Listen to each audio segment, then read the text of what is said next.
Good afternoon and welcome to another in our series of Talk Sports. We actually resuming following the Thanksgiving holiday. Well, here in the United States, I should say, not relatively in the Caribbean. And we have a special guest today that will resume our program and will bring to a close the month of November. Our special guest this afternoon is no other, well, I should say, a daughter of the soil, Grenada. She's a Grenadian queen, an OECS queen, track queen, though. And we're speaking of Hazel Buckels, formerly known as Hazel-Ann Regis, who blazed the track, you know, from the intersecondary school sports, intercall, CARIFTA Games, all up to US colleges. Well, Hazel-Ann holds numerous national OECS and colleges records during her tenure on the track, where she also represented Grenada at various championships, including the CARIFTA Games, of course, Central American and Caribbean Games, Pan American Games, both junior and senior.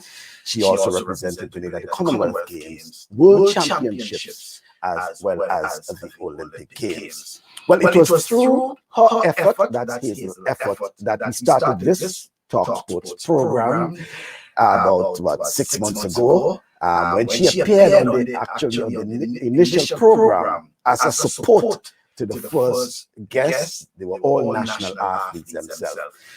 Well, Hazel joins us on the program as a former track athlete, now educator. She's also a mentor, a mother, and a wife. Let's welcome Hazel to our program, and good afternoon to you, Hazel. Good afternoon, Michael. Thank you so much for giving me this opportunity. It's a pleasure actually ending the month, so that means that I'm very, very special to you. Thank you so much for allowing me to share this space with you on this beautiful Saturday. And welcome once again. And I know we have been speaking from time to time. And in a nutshell, how have you been coping with the pandemic, with all that you have to do as a mother, a wife, principal, all that you have to do? Wow. Actually, it's just balancing everything. My role as a mother, a wife, and a school leader is very, very important. I am working with children, I'm working with teachers, I am responsible for all of them. So it's very, very challenging to some extent, but having the right balance and being able to have a team that would really work with you and making sure that everything is in place to make sure everyone is safe. And also making sure that my safety at my workplace is also something that I take into consideration, knowing that I have a family that I have to go home to, making sure that they are safe as well. So it's been challenging, but I have the right support in place to make sure that things are going okay. Good to hear. And we have so much to speak about. But when you appeared on the program, some months ago, as I said, you came on the program as a support and to sort of build some confidence among the national athletes. And I use you specifically as probably as a mentor to those. So tell me, what have you been doing, Hazel, with those, those kids, how you have been speaking to them and things like that, sir? So I try my best to make sure that I stay involved in track and field as much as I can. Whether it's working with the students, student athlete at St. David's Catholic Secondary School, or students in other schools, or the students that are here in the United States, just making sure that I'm here to just listen to them, give them guidance as much as I can, be a mentor in any way that I can, not just track and field, but also the education side of it. Because we all know transitioning from the Caribbean to school in the United States can be very challenging.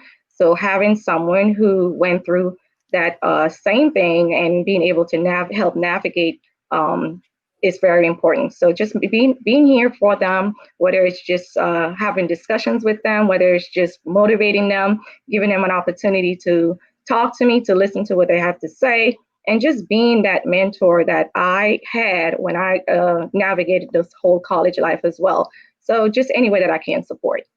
Mm-hmm.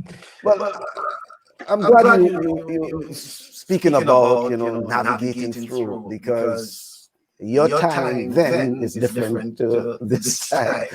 So let's speak a bit about that, because when you entered U.S. colleges, and to be exact, it was Central Arizona. And even before that, you recall, you would have been, you had a little taste of what it would be, because you were in Jamaica, actually. So you went to school in Jamaica, from St. David's Catholic Secondary School. You went to school to Jamaica. And there's so much we can talk about that, because, you know, when you went to Jamaica, you schooled in Jamaica, you competed with some of these Jamaicans, and then having to come and compete against them, you know. So interesting. But let's talk about the college experience in particular. When you came, the whole transformation, Hazel, from that of the Caribbean to that in the U.S. college at that time. It's very different from now. Honestly, I had the support that I needed for that transition. I was blessed to have Coach, who is a mother figure to me, Coach Denise Williams, and also just the support of my family, support of the teachers at St. David's Catholic Secondary School, support of the community, and having family in New York at that time. It really, really helped, like, expose me to a lot of what college life would be like in the United States. So again, just having the family, coaches, and everyone to be like, hey, this is what it looks like. Having an opportunity to go to pen relays, to spend time in New York, just to like see what it's like to live in the United States, to go to school in the United States. So going to Central Arizona, spent like a year and a half there, and then I moved to Louisiana State University. The college experience for me was not as difficult as it may have been for others, because I knew from the start what I wanted in life. I knew I had a goal, and my goal was to make sure that I get an education. That was the first thing. I know track and field was a very big part of my life, but getting a quality education was the biggest part of my life. So going to Central Arizona, being able to finish early and attend Louisiana State University on a track scholarship was something that I really worked hard for. I had the support again of not just my family members, but also my coach and all the people who really, really just like really took on being mother and father figures in my life, like supporting me through all this was very, very important for my transition in the college experience here in the United States. Okay, well, quite interesting enough, Hazel. Let's go a bit to talk about the Jamaica experience. I want to build that, because there is something that can link to that later on. After St. David's Catholic Secondary School, you went to Jamaica to school and to compete. Why at that time? I needed a challenge, honestly. As we all know, Jamaica has great talent. And if you want to be great, you have to compete against the best. You have to train with the best in terms of athletes. I never wanted to leave my coach. I never wanted to make that transition, but it was what was best for me. And everyone knew that is what was best for me at that time. It was an experience to where I really, really appreciated having to be in a country, on an island where track and field was the world to everyone. So just being able to compete amongst the best athletes and taking that seriousness into from track and field into everything that I do. So like going to Jamaica, going to school to Jamaica, training against the best athletes you can find there in the 400 meters, and going back home and competing against them and being able to do well, that meant a lot to me. But that experience was something that I always would cherish, because I believe it brought out the best in me, the best as a person, the best as an athlete. And it really opened my eyes to what I can really achieve as an athlete on the field and off the field as well. That's interesting enough. And indeed, as you know, so much at the time with the Jamaican competitors, in that the experience was that in 2000 at the CARIFTA Games, you had to leave Jamaica and return to Grenada to compete, and to compete against those who you're probably competing with, as schoolmates in Jamaica. Let's talk about the experience. And by the way, and that particular year you won gold as well in the 400 meters. That's in 2000, under 20 girls.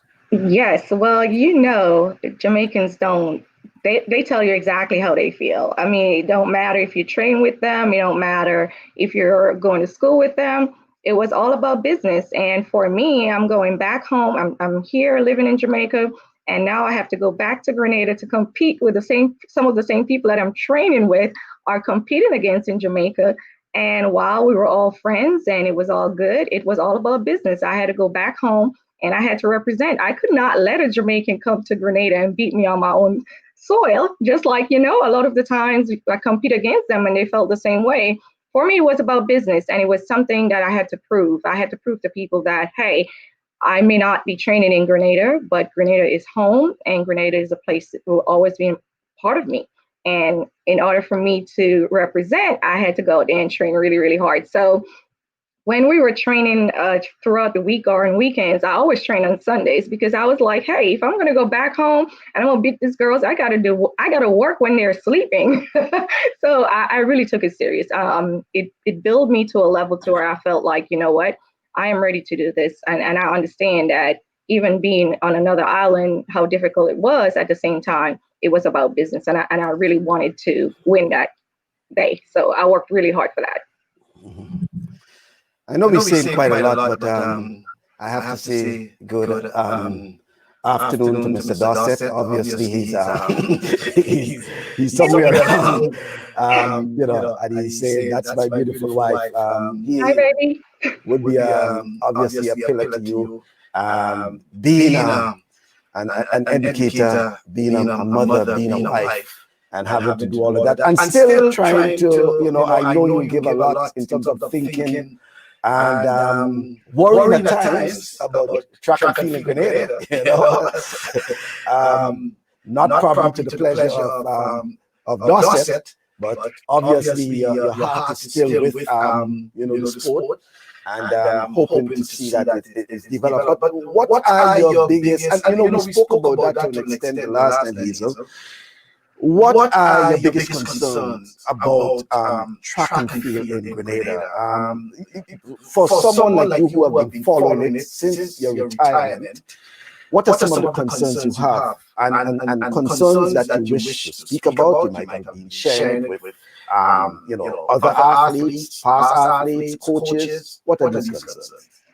Michael, honestly, my concern has always been the female athletes. I know we talk about athletes in general, and that's not eliminating what the male athletes are doing, but my biggest concern is having high quality female athletes. I honestly feel like we have a lot of work to do with our girls. I am not in Grenada, but I'm not sure how much is being done to really pull that passion for our young ladies getting into track and field. I am very connected and still with St. David's Catholic Secondary School with Miss Williams, of course, again, my second mom. And I am aware of what's going on there and working closely with her to make sure like we push the same level of passion that myself, Kishara, and others had during that time. I know times have changed, children have changed, and the passion may not be there, but I am really concerned because I do believe that we have a lot of great talent in Grenada, both male and female. But I'm really concerned about our girls and getting them involved in track and field. I feel like track has a lot to offer, and I really, really, really would like to work closely with the Grenada Olympic Committee, Grenada Athletic Association, and schools, period, just to see what can we do to bring out the passion in our young ladies and get them out there to have track and field to be something that we continue to develop our athletes and continue to take advantage of what it has to offer. And again, that's for all track and field athletes, but I'm just specifically speaking about the female athletes at this point. Yeah, well, it's something that is of concern to many, and it's also noted that since yourself and you mentioned Kishara and others, there was once a time when outside of Jamaica, probably Grenada was producing the most, track and field athletes in terms of going to, U.S. colleges, Central Arizona, Essex, and such. These days, you find even though there are a lot of restrictions, you still find probably once every 2 years you might find something going on. But aside from that, in terms of the quality as well, is obviously a concern for you. There was once the notion that a track, and I'm talking about the stadium with the synthetic track and all the amenities with it and facilities, that Grenada would be producing world-class athletes. We're not certain that is the case now in terms of, quality. Yes, we're seeing after yourself and Arlene and the Kirani and Rondell, and we can name quite a few, Kurt and Linden and Anderson. In terms of quality athletes, we're not seeing that, Hazel.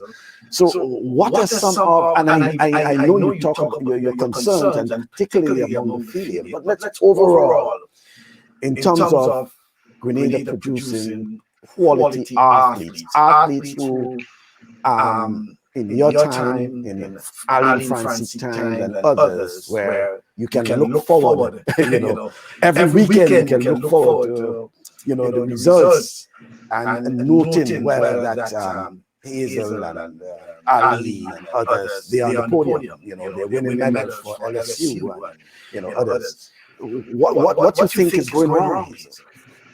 I honestly think, and that's speaking for me, I think it has to start at the younger age. We have to start going into school, start recognizing the talents, and start molding talents. I can say for myself, I went to Croce RC school, and I played netball. I ran track, and everything sports was something that I wanted to participate in.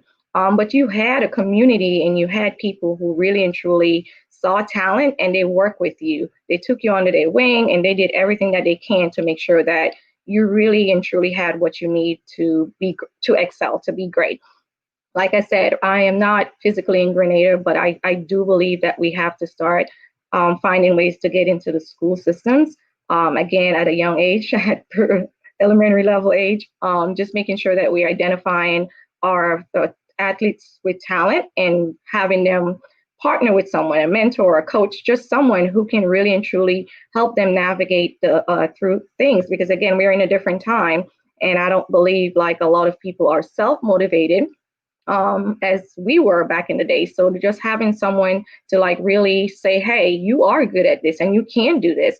Because again, if you don't have people who are committed to supporting you and committed to like really saying you are talented and you can do this and push you, it's really easy to say, you know what, I don't want to do this anymore. So I think like first you have to identify the talent, and you have to have people who can work alongside those that are talented to make sure that they are supported well.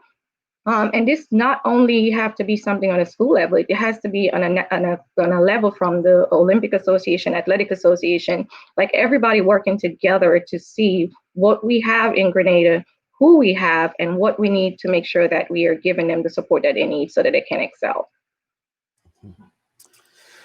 While back in Grenada, Hazel, you formed part of a powerful St. David's Catholic Secondary School team, and one that reigned for a number of years.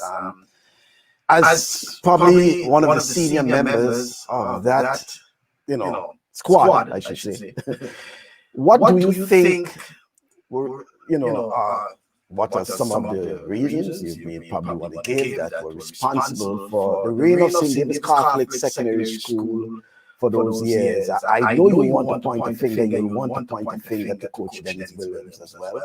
But outside of that, and we'll speak about Coach Dennis Williams separately, because she has to be commended.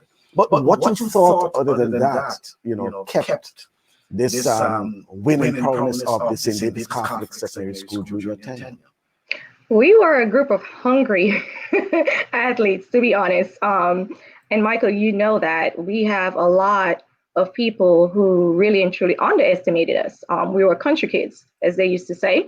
And country kids, basically, people always said, hey, they're country kids, they can do this, but they would have to show us on that day. We were really hungry for showing people who we were, what we were all about, and making a name for ourselves. It was too, like having Anglican High School and all of the tongue schools competing and always winning. We just got tired of this. We wanted to be recognized because we had talent on our team, and we wanted to be recognized for everything that we were doing, whether we were in the country or not.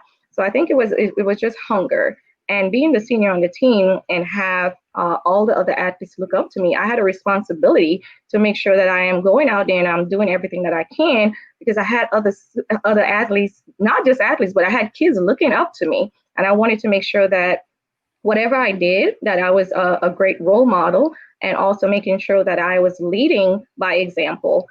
So again, we were hungry. We wanted to make our school proud. We wanted to make our teachers proud. We wanted to make our coaches, our community, and everyone that knew us, we wanted to make them proud. So we had goals, and we worked really, really hard, Michael. I can't tell you, like, the workouts we did, some days I look back and I'm thinking, oh my God, I can't believe we worked so hard.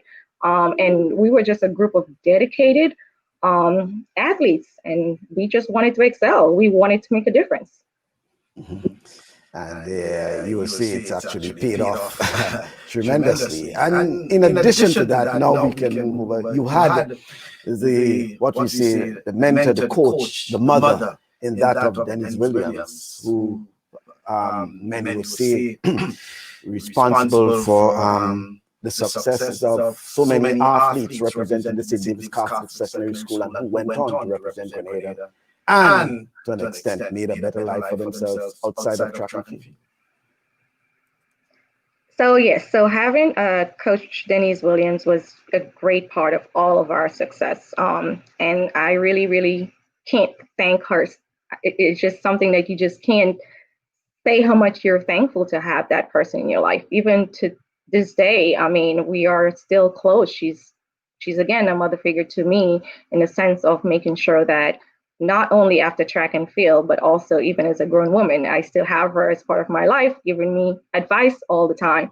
But I also had families who were really, really involved. My auntie, Kim, who is on here with us, I'm sure. My uncle, Keen. I had my dad, my mom. I had people who supported me. Every track meet that I went to, I guarantee you my family was filling up the stands. So I had a strong support in terms of people pushing me to be the best that I can be. But having Paul, Miss Williams, and having the St. David's community behind me also, and of course, I can't forget Mama Ken people, of course. So again, just having everybody there to support me and to push me really, really helped making me who I am today. But interestingly enough, you considered for many a St. Andrew girl, but yet for all celebrated a lot that of St. David because of your representation of the St. David's Catholic Secondary School. Why St. David's Catholic Secondary School, not St. Joseph Convent, St. Andrew Grenville Secondary, St. Andrew's Anglican Secondary School? Oh, Lord. So honestly, I think it was the first, yes. So I Grenville Secondary School was the choice actually that was given to me. But I really wanted to go to St. David's Secondary School.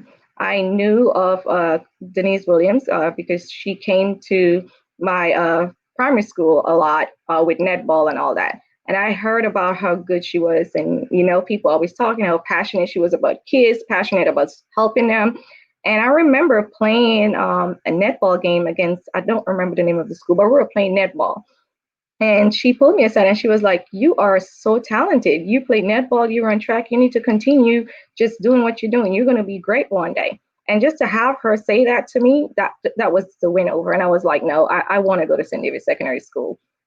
It was hard because, again, SAS wanted me to come there. Everybody wanted me to go to school in St. Andrews, but I wanted to go to St. David's Secondary School because I've heard a lot about just how well respected she was and everything that she did for her athletes. So I just wanted to be under her wing. And you had a choice. So why track and field and not netball at the time?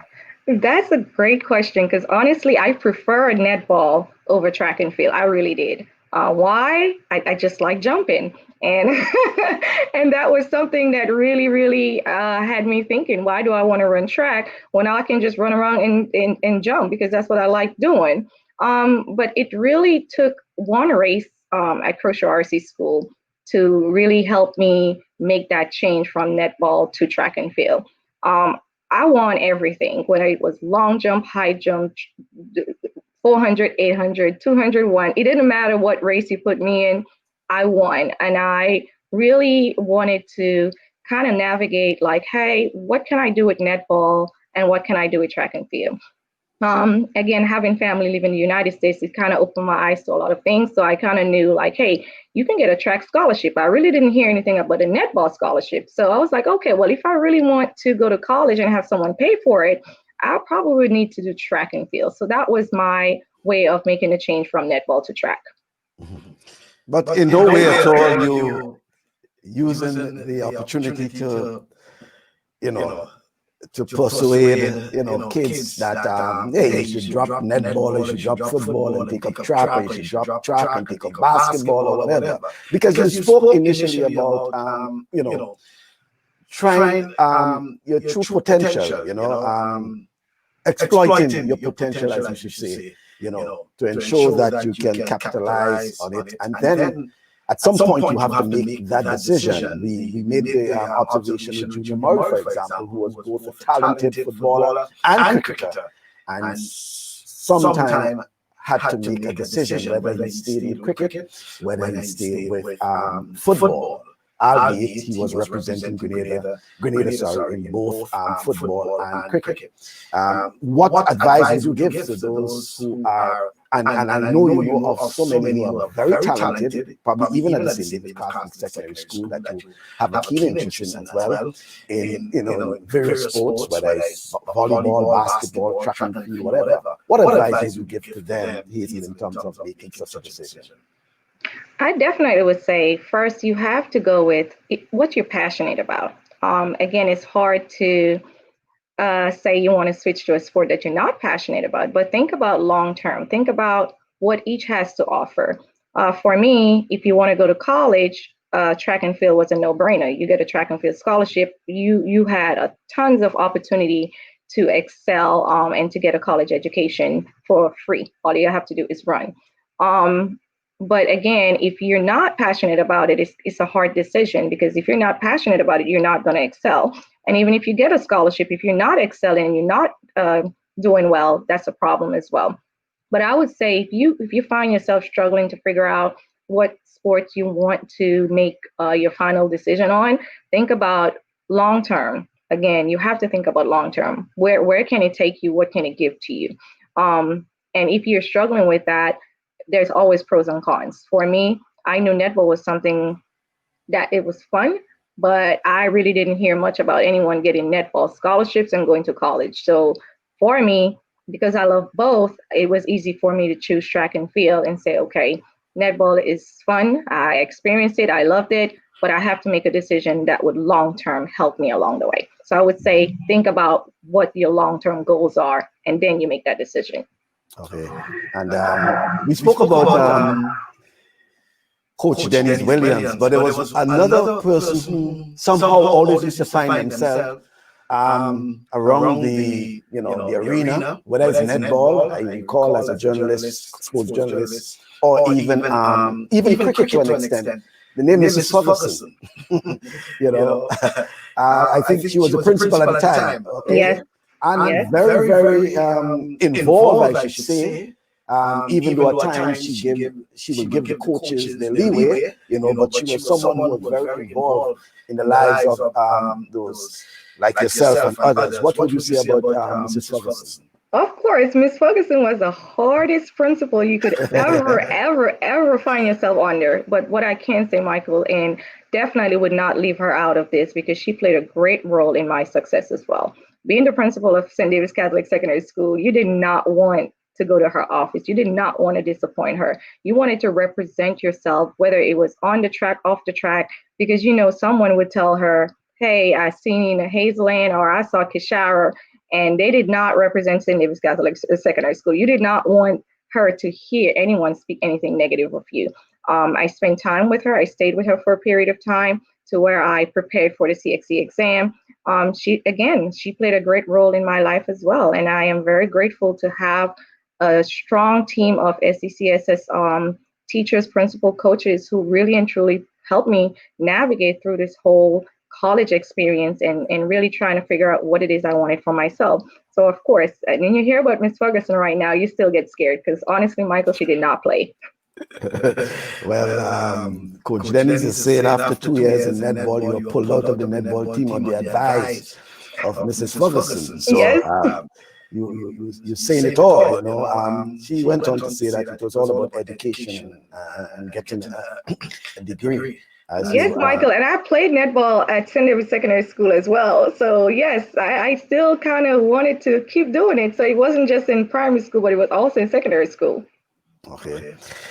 Right. Well, Hazel, let's move on to some things outside of, well, let's probably CARIFTA, even though I say outside, because you competed in the CARIFTA Games. In fact, both the CARIFTA Games and the Central American and Caribbean Championships, Senior Championships, staged in Grenada, 2000 and 2003, respectively. You won gold medals for Grenada, recalled in the under 20 girls 400 meters, and then also in the 400 meters in the CAC. It was we'll come back to the CAC because I think it was an afternoon where Grenada was just banging gold medals after gold medals in the CAC. We had Nisha who won, we had yourself. It was just medals after medals banging there. But the whole experience of the CARIFTA Games, Hazel, as one who would have participated both in under 17 and under 20, representing Grenada throughout the region, the CARIFTA Games. Albeit we didn't have any CARIFTA Games this year because of the pandemic. But what advice would you give to young athletes about nurturing and thinking about participating in the CARIFTA Games? In fact, having to qualify first, because you have to qualify to every team. But you know, many of you would have used the CARIFTA Games as more or less a stepping stone. What advice would you give to those youngsters? Well, CARIFTA Games always has been where you would have coaches come out to look for the best of the best. So in order for you to really and truly show your talent on that day, you had to be prepared. And the preparation did not start 2 days. It started years to make sure that, one, you qualify, and not only qualifying, when you get there, that you're performing to your best of your ability. Again, you have coaches who would come out and scout athletes during that time. So if you want to get a scholarship, if you want to get an education and really move from Grenada to the United States or wherever it is you choose to attend, you have to make sure that you are, one, preparing yourself. And preparation does not start a week or 2 weeks before CARIFTA Games. Preparation starts years before. Again, making sure you're qualified, making sure when you get there that you're performing. You're running against the best of the best in the Caribbean, and the best of the best is going to come out there and they're going to perform at top levels. So for me, I already knew what I wanted. I wanted to go to college. I wanted to get an education, and I knew track and field was my way out. So I did everything that I can to make sure that I qualify, and when I get there, to make sure that I perform to the top level, to where I know coaches was looking at me with times great enough to get me a scholarship. So if you want to do well, you need to make sure that you start preparing, not 2 weeks before, not a month before, but years before. But do you think, Hazel, that it's still a situation where, I mean, so many things have changed now? Yes, coaches used to be looking at the athletes, etc., inquiring. But with all that is happening now, and then even with the, internet and, so many things can take place, do you think that the, athletes now have to rethink, and coaches as well, have to rethink how they sort of reach out to colleges? It's very competitive now, not just the Caribbean. You see the U.S. colleges recruiting as far as Australia, Africa, all these places.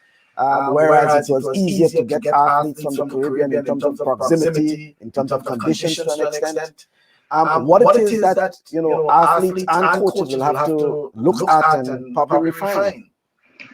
With technology now, coaches and athletes have ways to really and truly try to navigate through the whole track and field scholarship, getting coaches to look at them. I mean, you can now record races, you can post it on YouTube, you can send it to coaches, you can get scouts to look at you by not having to even leave the country. So again, it's all about how innovative you are and tech savvy you are in terms of making sure that when you run a race that someone may not know about, that you record it, that you post it, and that you're sharing it. You're keeping up with what we all use technology for, selling things, to make sure that people see your talent and able to judge your talent and provide you with the information that you may need for the next step. So I would encourage coaches and athletes not to just sit back and hope that someone would call you or reach out to you, but also use technology for what it's worth, and making sure that you're videotaping, you're recording,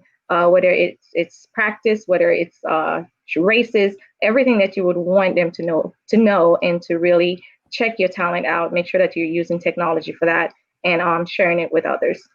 Mm-hmm. Yeah. Well said in terms of that, Hazel. You left Grenada, you went to Jamaica. From Jamaica, you headed over to Central Arizona Community College. The experience of community college, you know, some may have been lucky to move from high school straight into, you know, university, competing NCAA Division I, etc. But you know, you had the experience of competing in the NJCAA, which, by the way, is as competitive as the NCAA, for those who don't know, you know, NJCAA, you know, and by the way, as you can allude to as well, that many of the top athletes who competed at NCAA Division I somehow may have come out from the NJCAA, which is the junior colleges. What was the experience like, Hazel, especially at Central Arizona, where it was predominantly, to some extent, Caribbean athletes? You know, Caribbean athletes. You have quite a number of Grenadians as well, but a lot of Caribbean athletes. When you look at the, you know, the roster, you know, Grenada, Jamaica, you just name it, Trinidad and Tobago. What it was like in terms of competition at the junior colleges? Honestly, Michael, yes, it felt like NCAA, because you had Essex, you had all of the junior colleges who really and truly, they had quality athletes. And I think for us, it was more about, we're new to navigating the whole college itself. So we wanted to start small. And that's going to junior college gave us an idea of, okay, this is what it's like. So starting small, being able to compete and navigate the whole process of what you want to get your college degree in. I think it gave us some time to kind of get ourselves together and get used to the American system. While a lot of us could have probably gone directly to a four-year college, I think that really helped us get ready and prepare us for four-year colleges.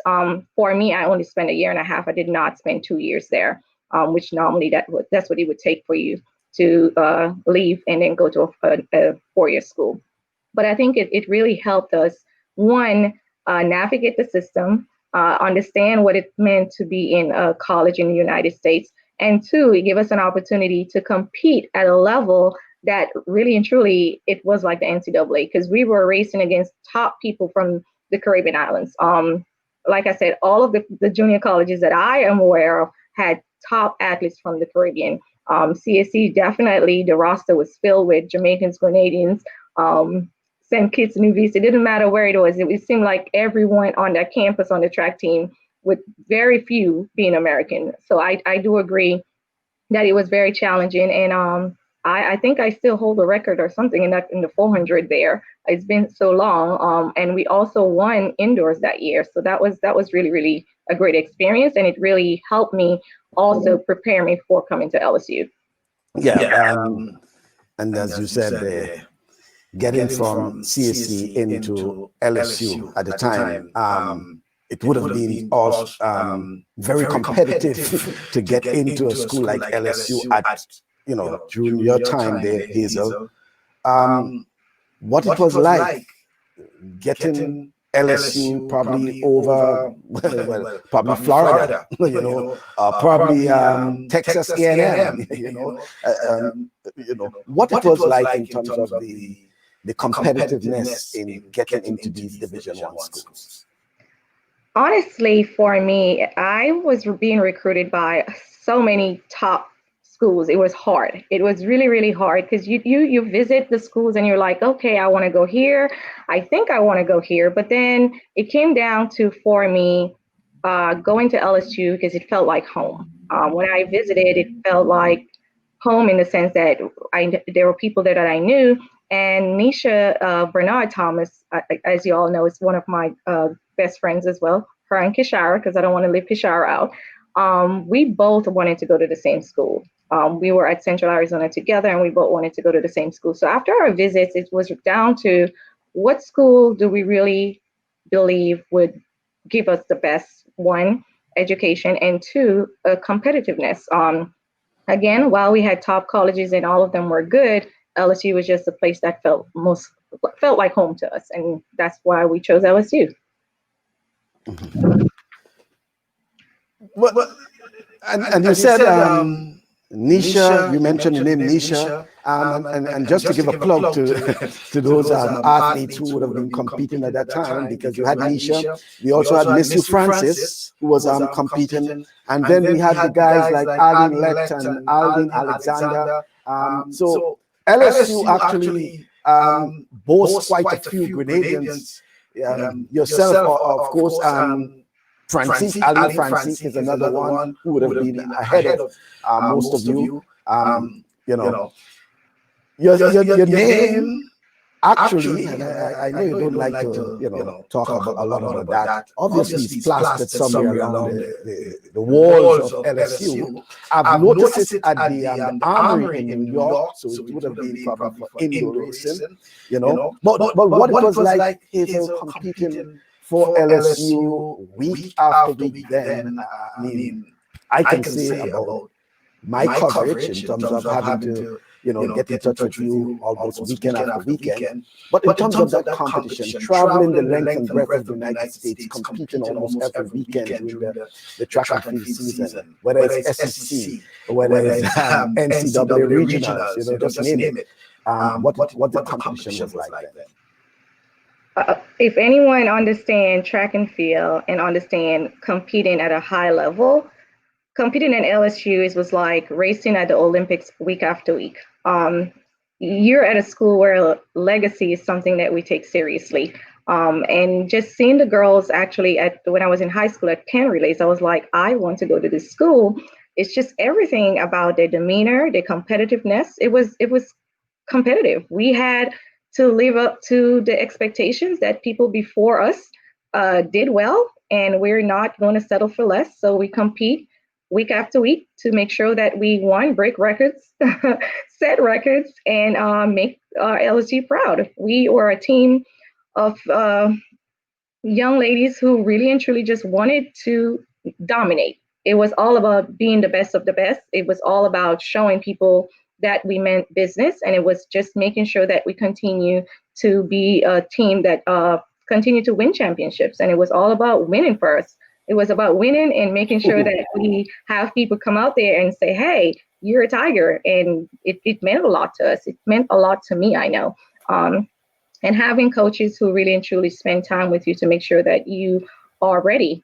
While it was difficult, it was definitely an experience of greatness. It was something that I really and truly prepared for every week, knowing that I wanted to be the best and I wanted to compete against the best and I wanted to set records and I wanted to leave my name on the wall. And so you did as well. Let's just take a little break. I'll be back shortly, Hazel, but it's so much nice. We have so much more to talk about. We just want to take a little break and be right back in a moment.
Okay, we are right back. We are live once again. And Hazel is with us, as you know, our celebrated queen of track, the queen of the track, as we will say, you know. And Hazel, year after year, for quite a while, you were representing Grenada, you know, on the track, whether it was Pan Am Games, whether it was the Commonwealth Games, whether it was the Olympic Games, we should say. Um, Share with us the experience. Obviously, it will be lifetime experiences. You carry the OLY at the end of your name there because you're an Olympian by respect. What those experiences competing in all these championships. In fact, you may be probably the only female Grenadian athlete that would have competed in all these championships, whether it was CARIFTA Games, CHC, Pan Am Juniors, Pan American Games, CAC Games and CAC Championships, NCAA, NJCAA, World Championships, Commonwealth Games, Olympic Games. I mean, I may be missing some of them, Share with us those experiences, Hazel. Well, Michael, the thing is, Grenada has always been known as a small island. I don't think a lot of people believe that we even existed. For me, it was about putting our country on the map. And I know that right now things are different and everybody have their opinion about who is putting who on the map. But for me, it was about people knowing who we were. And every time I wore this uniform and I represented Grenada, I wanted to compete and I wanted to make sure that people knew who we were. So those experiences for me was a blessing. It was a way of giving back to my country. It was a way of letting people know that, hey, we do exist and we do have talent. So every race that I competed against, it was about doing it for my family, doing it for my country, and making sure that uh, the younger people who aspired one day to run on my level or to be an athlete, they knew that this is something that is possible. I wanted young girls to see me and say, hey, I want to be her one day. I want to be able to travel the world. I want to be able to put on the Grenada uniform and represent my country. And that meant a whole lot to me. I had a lot of young ladies who look up to me, and I just wanted to make them proud. And by doing that, I think it motivated me more. Mhm. Yeah. Now, with all of that behind your back in terms of competition, it's now your focus is now primarily on family and work. Let's talk a bit about work first. As an educator, um, you have chosen that path in terms of you know post track and field. Many probably would have gone into coaching and other areas sports related. Why education?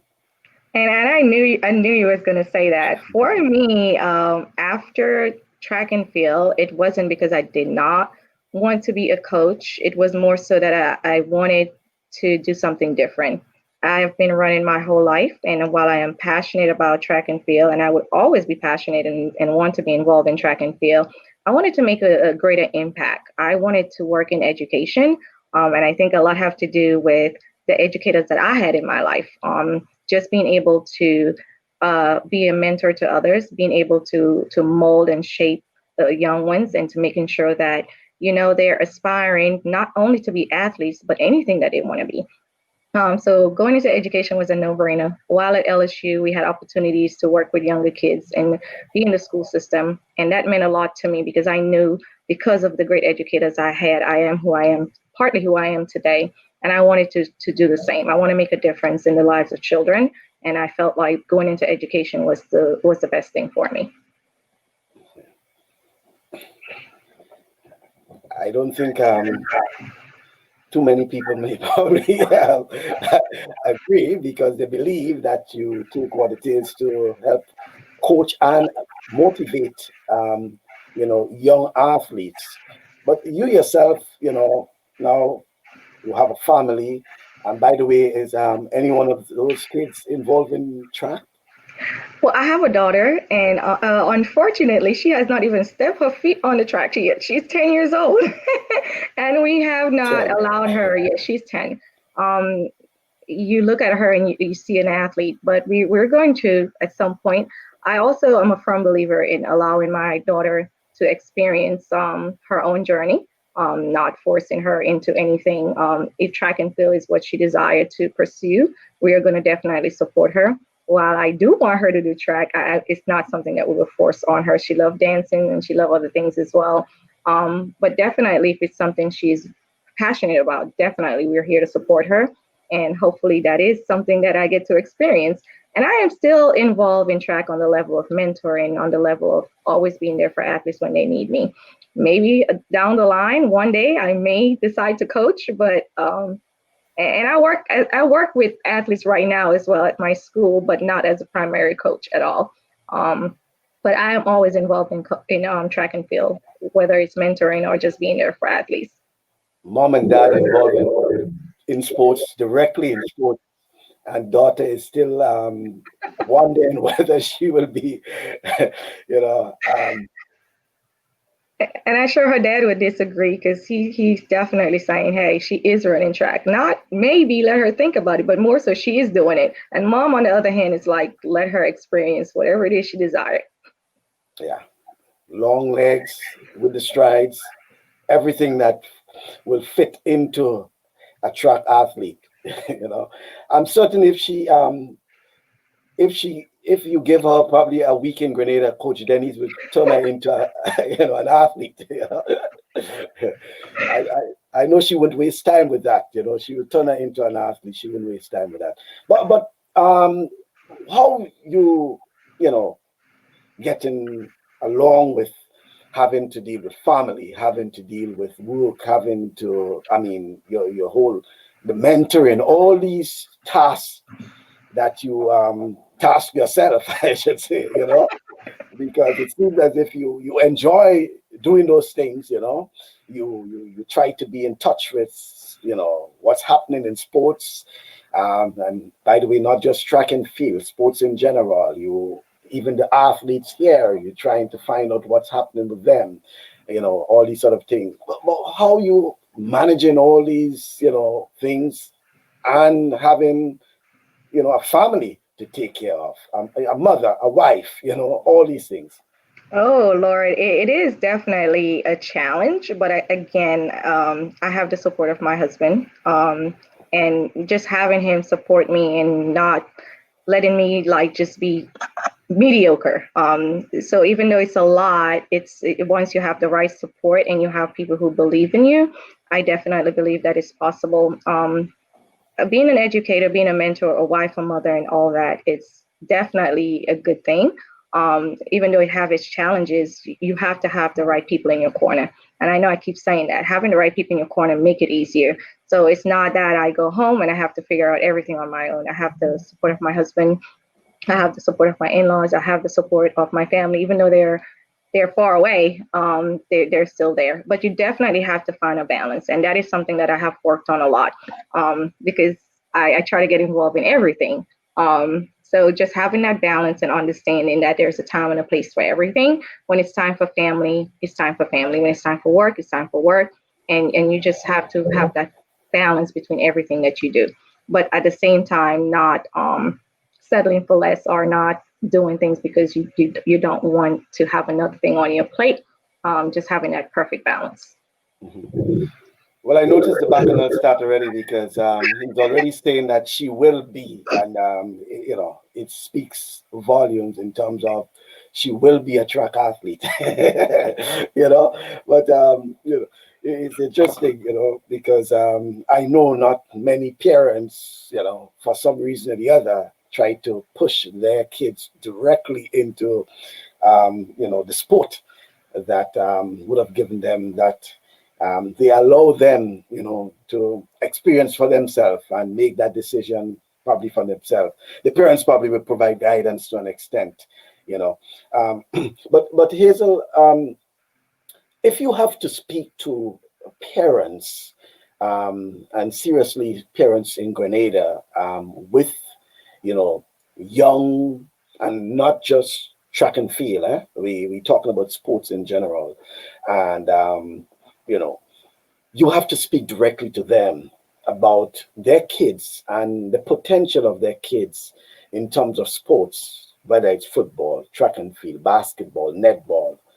What advice would you give to them in terms of harnessing, and and parents, form that critical element in the upbringing of those young ones? Some people believe it's just the coaches, but what sort of advice would you give to them to ensure that their kids exploit their true potential? I definitely would say to them, same thing my parents said to me. My dad was like, whatever it is that you desire to be, I am here to support you, and I'm here to make sure that you have everything that you need to get there. Parents need to be involved. This is not only about coaches, because I think sometimes once we find talent, we believe all of the work is on the coach. This is not how it is. Your children need you to be a part of everything that they're doing, because again, there is something about family being involved in your life, being involved in what you're doing, that's different from just having a coach. So I would definitely say to parents, if you have children that are motivated, that are talented, or if they're not motivated and they may not be that talented and they want to pursue any type of sports, that you be involved. You don't have to know about the sport in order to be involved. Just showing up to the game or to the meet alone is enough support. Speak life into them.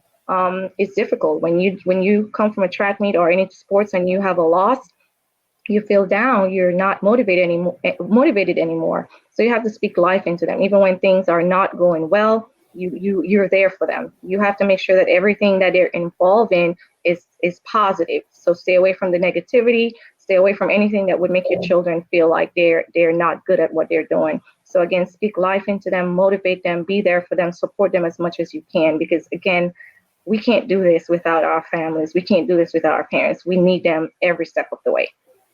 Okay. Well said in terms of that, Hazel.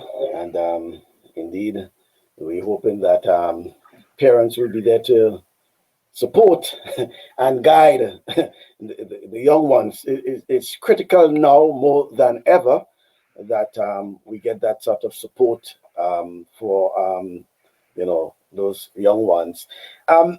While we on that, Hazel, your time of competition, and we mentioned the likes of Kishara George and the Nisha Bernard Thomas, well, mainly at LSU. But in conversation with you prior to the program, we are trying to, come up with names of some of these athletes. And, while we speaking, names were popping up, and in some instances, folks, we knew them as one name and then they were using another name and, sort of things like that. So we understand sometimes you one name in school, but your actual name on passport and birth paper could be different, one in particular was Aldine and, I think Abel, when you look at LSU, you see Abel, but we know him as Aldine Alexander, things like that. But let's talk about some of the other athletes that we may have forgotten. And I'm speaking around your time in particular, athletes' names that you may want to call, and for some reason we have not heard these names in quite a while. I mentioned Arlene Lett, for example. I mentioned, Abel or Aldine Alexander, Miss You Francis, Nisha Bernard Thomas. We Kishara. also Kishara. But who are some of those other athletes around your time that you may want to mention, and for some reason they may have been off the spotlight, for quite a while? Oh, by the way, Kieran Francis is another name, I think. And by the way, not just in Davis Catholic Secondary School. Yes, so we all stay in touch. Even if it's not on a regular basis, we're still in contact. But I definitely want to talk about Lisa Pascal and Lisa Slinger, because those two girls from Anakin High School really and truly was part of the reason why I really wanted to do well, because they were the talk all the time. So those two girls were two girls that I know Lisa Pascal and I, we do communicate. Haven't heard about Slinger for a long time, but Lisa Pascal would definitely be one of them. Antonia Cador, even though we didn't run, but she was also someone who was a really great athlete for Grenada as well. So those are the two that really, in my mind, I can think of right now. Two. So many more. Yeah. But Lisa Pascal definitely is one, because we all know she was also a great athlete as well. Yeah. And good rivalry, because she was at Anakin High School, right? Yes, yes. Right. And she was at Anakin High School. You at the St. David's Catholic Secondary School, and at your time, the Anakin High School would have been the main rival for the St. David's Catholic Secondary School. Going into intercall, you touched a bit about, among the reasons why you all were winning and winning and winning.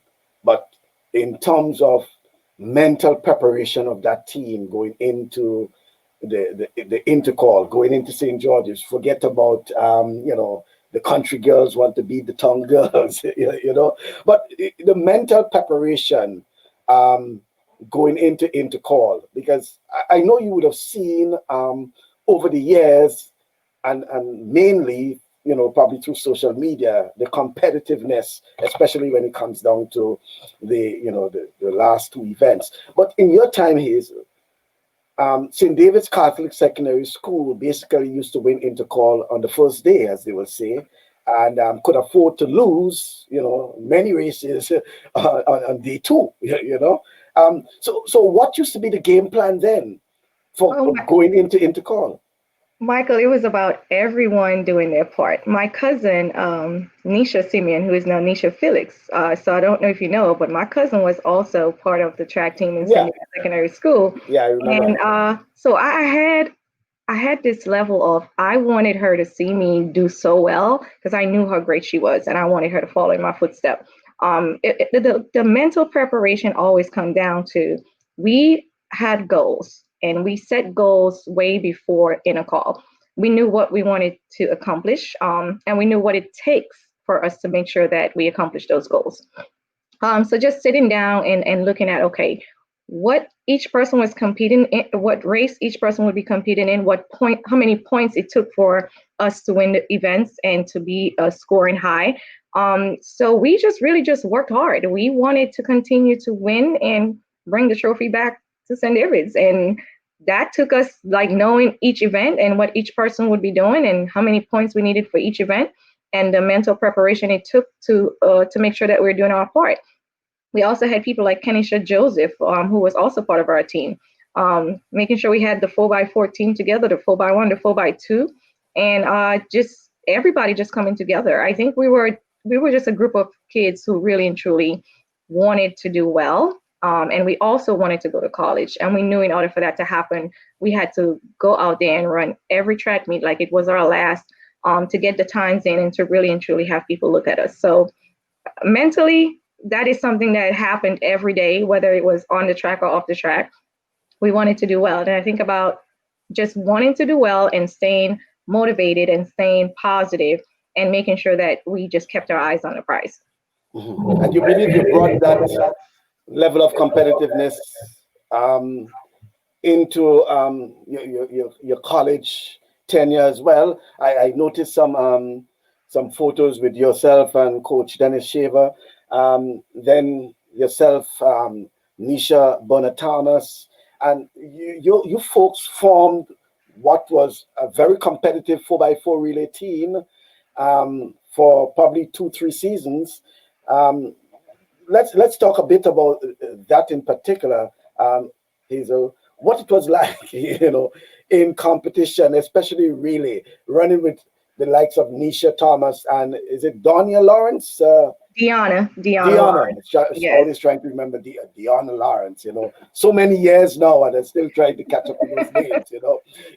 But that 4x4 team in particular, it was the talk of college relay teams during those years. I recall, whether it's SEC, which Southeastern Conference, of which LSU was part of, or whether it was the NCAA. That competitiveness, Hazel. Let's talk a bit about that. You're right. So moving to LSU, again, we're a team where mediocrity was not something that we settled for. We had to be the best of the best. That team was made up of myself, Nisha, who ran the 800. We also had Monique Hall. She was a 200 1-2, but put on that 4x4, and we had a team. We also had Nadia Davies. She's a Jamaican as well. Deanna Lawrence. We had Brooklyn Mars. We had a group that if one of us was not able to run, we knew we had someone who would step up and take the place of that person to make sure that we continue to win. Yes, the relays was something we did not back down from, and it was really an experience of we wanted to win. We wanted purple and gold to be seen everywhere, and we wanted to leave our mark. It was also about doing better than the people before us. So again, at LSU, we look at who had the records, what it took in order for us to break the records. We just wanted to dominate, and we wanted to eliminate records.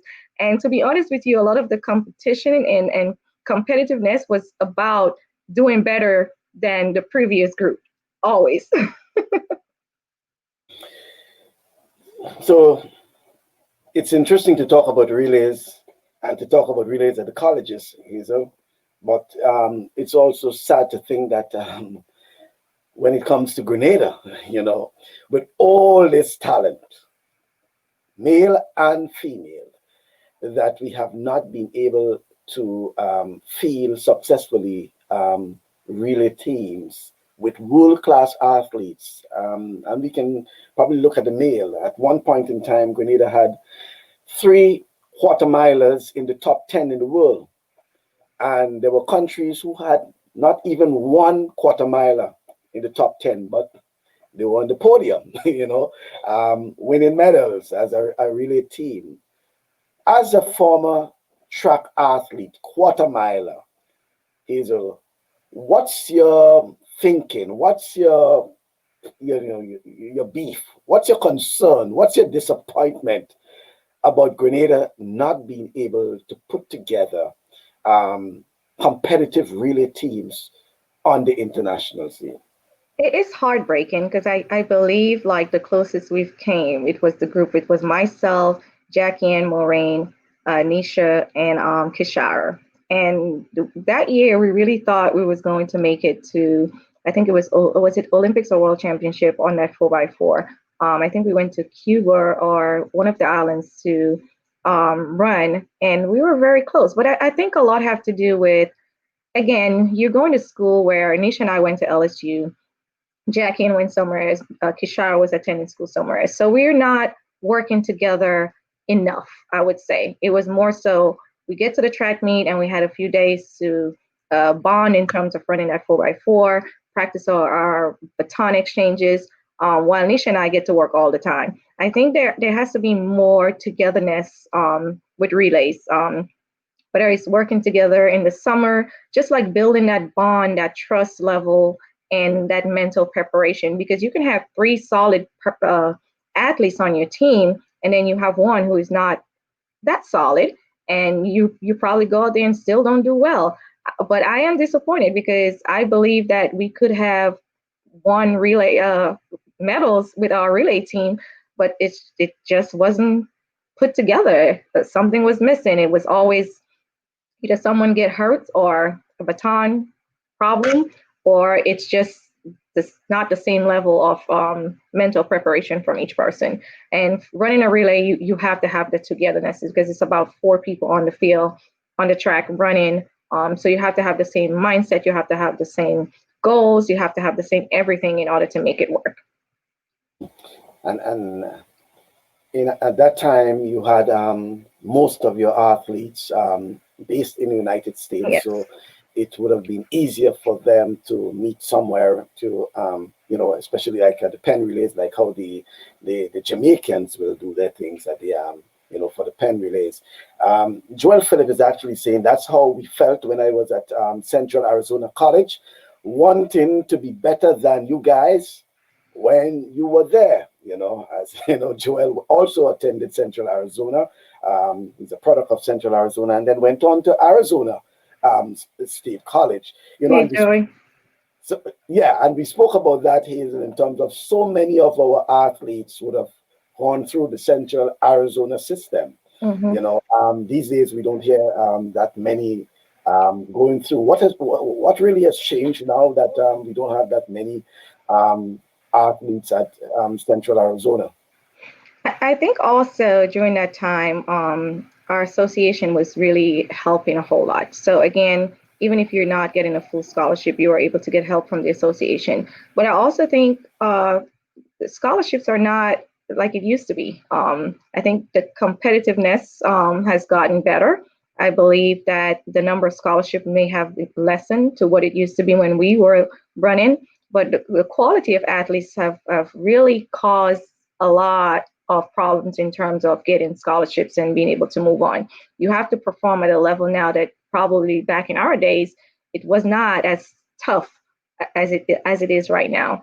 And I still stay in touch with Coach Van Hazel from Central Arizona as well, and just trying to see what it is that we need. Do we need talent? Is it a talent problem? Is it a scholarship problem? And for Grenada, it's hard for me to say which one it is because I'm not there. But I would think it's important to have that talent, and not just having the talent, but being able to perform at the level in order to get those scholarships. Because again, you're not just competing against the islands, you're competing against the world, because you have people from Kenya come to Central Arizona and other junior colleges as well. So the competition is something we have to look at, because that's the only way you can actually get scholarships is if you're good enough. Mm-hmm. Yeah, and I believe we have some of them who good enough. They are good enough. When you look at what's available at times, you say, hey, man, I'm certain that we have athletes who can fit that bill, you know. And as you say, sometimes it's just not, to some extent, sometimes not reaching out, you know. And some of the coaches from the other islands, I think they really network and they have this sort of collaboration when they have their athletes, they see talent, from early, they make that sort of contact. And as you said, rightly so, you know, recording and documenting and, you know, providing. Social media has become now almost a pit where coaches can go, they will see talent and then they will inquire. You know, I recalled some years ago, there was an athlete from Wayne McSween, and they had a video, and, you know, it seems to be just a personal video that they were passing around. And hey, I say, no, you get it up on YouTube or whatever, and, you know, and lo and behold, you know, coach saw that and he started making inquiries, you know, and there it was a launching pad for other athletes, you know, from that coach. So you keep making that point, and whether it's track and field, whether it's basketball, whether it's volleyball, the athletes, the parents, the coaches, they can do their part in, you know, ensuring that, you know, they probably years ago you might have been a bit candid in terms of putting things out, you know, but now you can put things together. We had basketballers who spoke about putting up their, you know, the videos of them playing and shooting or whatever, and coaches were calling them and inquiring and, you know, trying to get information. So they can use that as part of it as well. Joel is saying, I don't think it's a lack of talent. I think it's a lack of promotion and networking, as we say. And Joel, who is in a position now to hire and fire coaches, I think he is in a position to hire and fire coaches as a director. You know. Yeah, Joel is definitely correct. Networking and is very important. You have to be able to get out there, and you have to be able to get to know people. We can't just sit back and say, okay, let's wait for a coach to reach out. You have to get to know people, and you cannot wait until the last minute. So you don't want to wait until the last year of your senior year to start looking and start networking. That should be happening from day one. So again, promoting and networking is definitely two areas that I do believe Grenada have a lot of work to do. I believe we are all tech savvy. We all have cell phones. We all have computers. But we need to work together, and we need to make sure not just working together, but utilizing the resources we have here in the United States. Because Joel and I are both still involved. I mean, Joel is doing track still, even though I'm not. I'm in education, but you have so many of us here who are willing to help with that. But again, we can only do so much. So again, it's just all about communicating, all about networking, and getting former athletes involved in what's going on in Grenada. I think that's very important. Okay, and he's saying that Coach Hazel and Shirley aren't there anymore, and the new staff, he doesn't think that they have the same relationship as they did, but it's still important to do that networking. And while we on networking, Hazel, and you offer yourself, Joel has offered himself as well, is there anything wrong in coaches, in parents, in even athletes themselves reaching out and showing an interest, to yourself and Joel and others that they may, trying to get information, trying to seek information, trying to get guidance on how to go ahead doing certain things? Because sometimes, rightly so, we put a lot of the blame sometimes on the associations, but the associations cannot do everything. So sometimes there's the personal responsibility, of the parents, of the coaches. I know of coaches who take it up on their own and, seek, what sort of restrictions are there that for coaches in Grenada in terms of reaching out to other coaches in North America at colleges? Well, of course, you do want to make sure that you know the NCAA laws and rules and everything. You don't want to do anything that would get that athlete in trouble. I think once you're familiar with the rules and you know how to navigate and find the information that you need, you would be okay. And I know Joel is an expert in that, since that's something that he's doing on a daily basis. But it doesn't hurt to ask questions. It doesn't hurt to reach out to others to get the information that you need in order to help the athlete.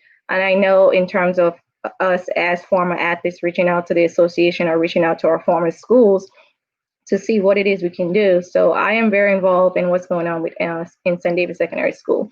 But I don't just want to be involved in what's going on in St. David's Catholic Secondary School. I want to be involved in what's going on in athletics in Grenada, period.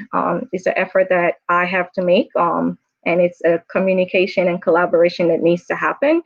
And not just with me, I think with all former athletes that are really and truly continuing to try to see what needs to be done to get us back where we need to be.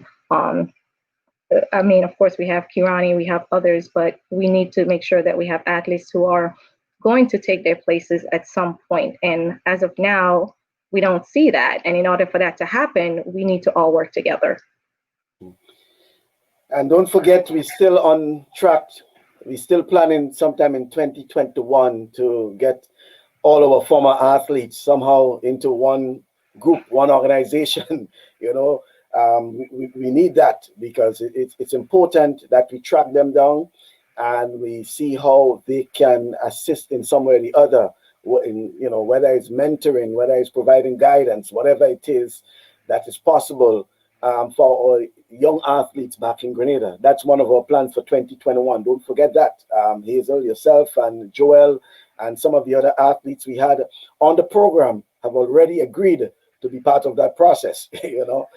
We need that to get our athletes and somehow that can provide some sort of guidance, some sort of advice, even to local coaches, to parents, to athletes, even to the association in Grenada, because you folks would have gone through the process. You folks would probably understand the process, and certainly would be able to provide some sort of guidance. In the case of Joel, who is still part of the system, while not competing, but he understands what's happening, because he himself involved in recruiting, and there's so many others that we don't know of, but we're hoping that you all will be part of it, Hazel. So I do have your agreement on that. You do have my agreement on that. It's something that I've been wanting to do for a long time. And I noticed that it works really, really, really well in other islands. Look at Ali-Ann Pompey. She's like doing so well for Guyana right now. And I just look at other people, other former athletes who are really doing things to help their country be successful in terms of navigating the United States with younger athletes. So I think we have the same caliber of former athletes and the same level of education that honestly I don't think a lot of people know that we have. We have so many of us here who have graduated, have multiple degrees, and know the education side of it, also know the sports side of it. So I think that is talent we have to utilize. Yeah, well said, Hazel, because I know it's not just you folks would have continued your education, master's degrees, in various fields, some in psychology, sports management, just name it. So I think there is a wealth of experience that is waiting.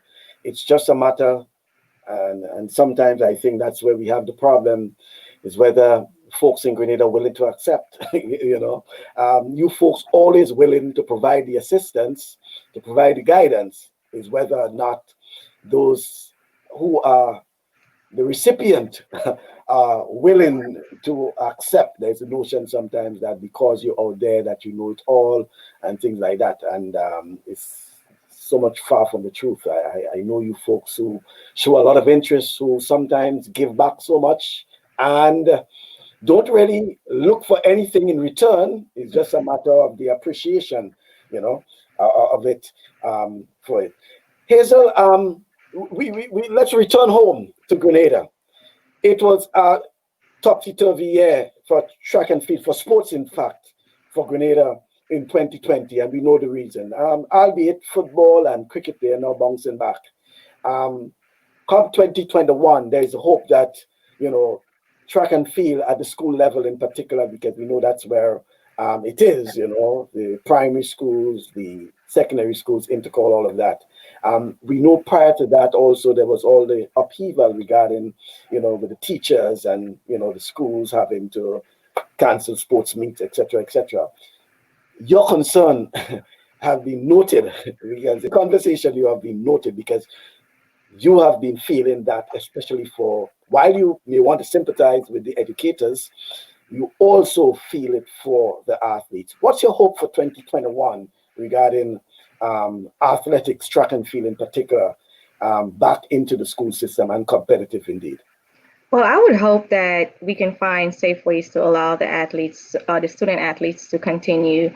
And the ones that have been working so hard, who really and truly now they're not sure if they're going to get a scholarship because they have not been able to compete. It is hard. It's hard because now you have colleges that are eliminating track and field, so there's no scholarships there.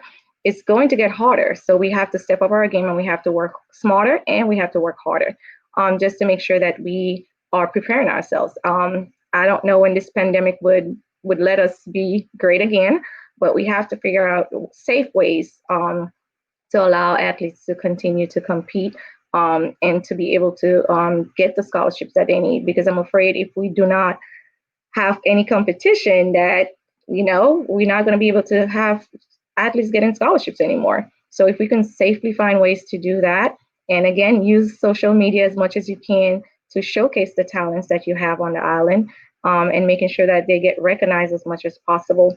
But with the pandemic, you just never know. Safety is going to come first, always have to be number one priority. But how can we safely get into 2021 where student athletes are able to perform and able to get recruited the way they used to before? Yeah. Well, there are many examples of how they have been doing things so far. We noticed the Football Association has been able to an extent, cricket also, and we're hoping that track and field as another sport probably can be looking at the best practices, as you say, and coming up with plans of how they can tackle that in 20. Don't wait until 2021.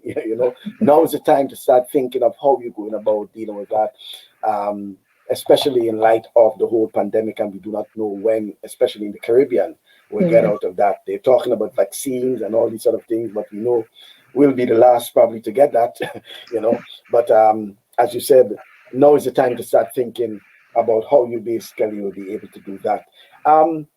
Hazel, you competed at the Lassa Just Playing field as your home field for a number of years.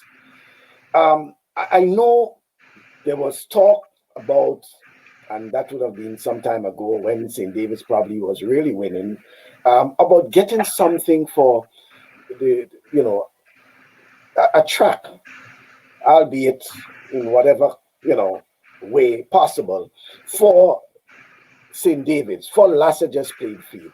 But I know there has been the tug of war between track and field and cricket, because you got a track, therefore cricket may have to find probably some home. And cricket is dear to the people of St. David's as well. St. David has produced a number of top cricketers, albeit Andre Fletcher and others. What is your wish? I mean, and considering that cricket is also in the play, what is your wish for St. David in terms of having better facility for track and field? My wish is for us to have both. To be honest with you, we do have great cricketers and we do have great athletes. It's a situation where I would want a field for track, and a situation where cricketers would want a cricket field as well. So how about just having both? I think we deserve it. I honestly understand that funding is a big problem. We're a small island, and finding the money to get that done may be challenging. But I think that's also something we have to take into consideration. When you have talent and you don't have a facility, it's not motivating. We trained, on the beach. We ran the hills. We found ways to train because we did not have proper facilities. But we're in a different time. I think networking as much as we can, and being able to provide the facilities that athletes need in order to develop, in order to be great, is very, very, very important. If you look at other islands, again, they're finding ways to do it. And again, I can't speak of the financial situation for Grenada, but all I can say is having a great facility, or having facilities that would able to really and truly help athletes be their best self, is something that we have to consider, especially if we want to showcase our talent, especially if we want to make sure that athletes are, they're motivated to get it done. No one wants to continue to run in on the grass forever. You want to be able to run on a field where you would test, what it really feels like to run on a track that is not grass. But at the same time, I know funding is something that we have to consider, but facilities is something that we definitely need to work on. Mm-hmm. Well, Coach Williams is saying that we are going to be having another mini meet next week at the stadium. Oh, so they do have. We had 2 mini meets thus far since the pandemic, and there are good participation from the clubs. So it's good to see that the mini meets are continuing. Very important indeed for having the mini meets. But one thing, Coach Denise, I think we need to. The association needs to speak more of that, so that people can know about those mini meets, not just for the athletes. I know it's pandemic, but let people aware that these things are happening. It seems as if it's just among circles. We need the information, and again, Hazel, as you're saying, with social media, there's nothing wrong in inundating social media with the information.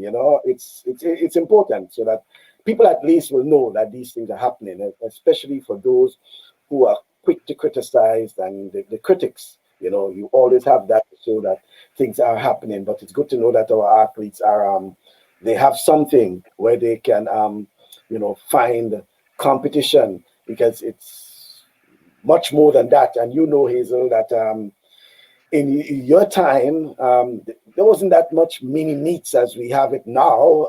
You folks found ways of preparing yourself for the St. David's Catholic Secondary School meet, and then you find time to compete, whether it's somewhere in St. Andrew, against SAS and whoever it is. I think it was the Eastern Games or whatever, these other things. But now you have so many competitions for the athletes, the mini meets.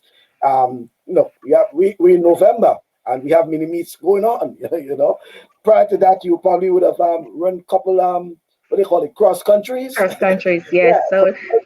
So that was a way to help us get prepared. I ran so many cross countries. It was like, It was very, very helpful, though. It really helped prepare us. So cross countries is another opportunity you can use for that as well.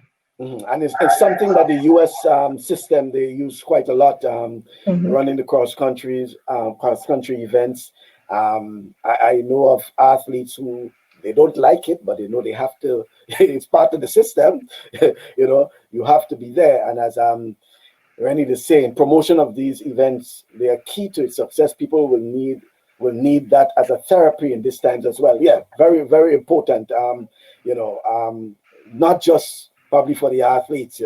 I think in this pandemic period, it's important with these mini meets probably to even have something that can have members of the public to participate.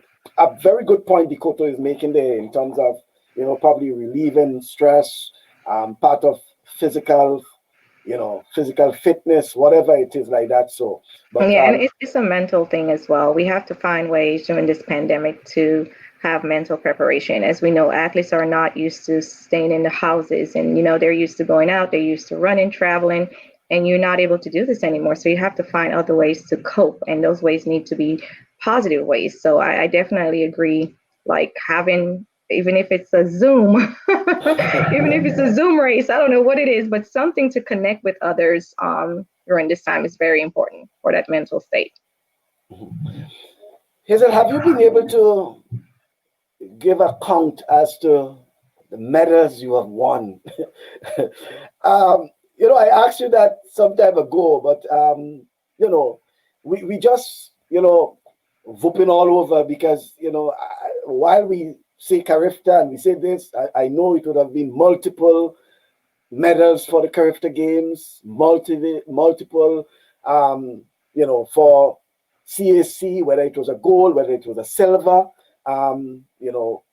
as way back as 2003 in the Dominican Republic, when you won the silver medal in the 400 meters, the 400 meters in the Dominican Republic, Central American and Caribbean championships. You would have been behind, is it Ana Cueva of Mexico? Yes. Yeah, I recall. I was there. But in a nutshell, have you been able to grasp all these medals and trophies that you would have won over these years? Forget those that remain in Grenada. Well, that's the bad thing about it, because all of them are in Grenada. My grandmother, who moved back from Venezuela, who is home right now, I'm sure she have them cleaned up somewhere in the house.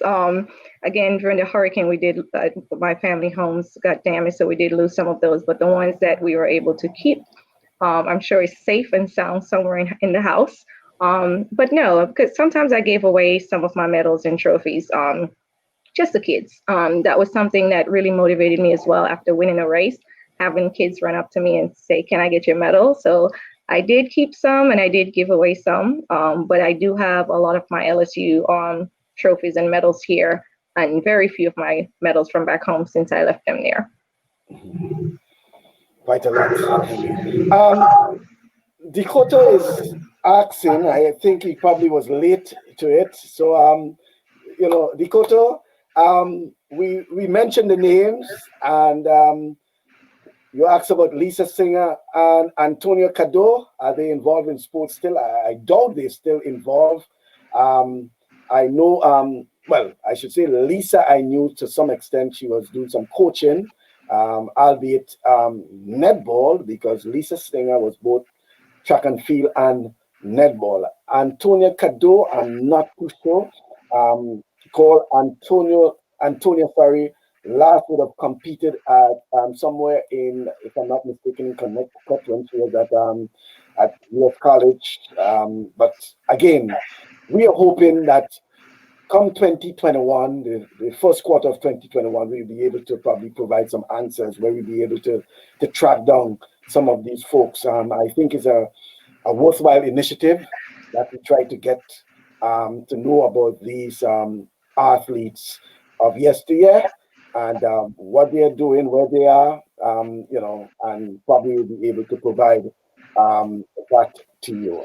Yet again, Kishara George, certainly, she was among those, as we indicated it early. You're correct about that.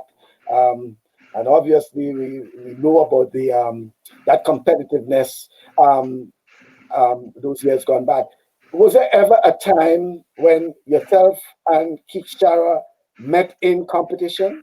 Yes, there was this time, and I think I got hurt. I think it was 100 meters that we were running in Tantine, and I got hurt in that race. And it was really, really heartbreaking because if we all knew who Kishara George back then was, even though she was younger than I was, she was very, very, very, very talented. So getting hurt in that race was really, really heartbreaking. Again, I am not a 100-meter runner, but I really and truly wanted to race that day because it was always, are you better than her in the 100? Are you better than her in the 200? I got hurt during that race, and we would never know. We would never know, but we did race against each other before. Mm-hmm. And Dakota, just to provide some additional names that you may probably want to remember, Anne-Marie Francis, the Allison George, Mm-hmm. now Allison Eckard. Yes, Eckard. Yeah, and yes, I said they were fierce. They came from the St. Joseph Convent, St. Andrew. They were tough sprinters. Then the name just slipped me again, but this is what happened when you start calling names, you start remembering, you start slipping you. But I assure Coach Denise will be able to remind us because she will have and she would have noted these names over the years. That would have caused some problems because there was this battle among the coaches as well. You had Coach Denise on one end, and you had Coach Devon George on the other end for the St. Joseph Convent, St. Andrew. Very much so. These were the days when we had, real competition. We don't have competition now, but real competition. Were you a fan of the gym? If I was a fan of the gym? Yeah, were you a fan of the gym? Yes. Yes. You became a fan of the gym when you went into CSC or you went into LSU? When I went to LSU, prior to CSC and back home, as you all know, our school is on top of a hill, right? So we did not need a gym. A lot of my strength and workout came from beach, running on the sand and running hills with parachutes and stuff. Coach Denise Williams, really and truly, we did not entertain gym because we used what we had, the hills and stuff like that, to make sure that we were strong enough. So it was you said it was a decision by the coach not at that time to forego gym. Yeah, at that time we really didn't need a gym because we did so many different strength works, whether it was running on the beach, like I said, running in the water, running the hills. Using the parachutes and other ways, like we never really went into a gym back in my days, honestly.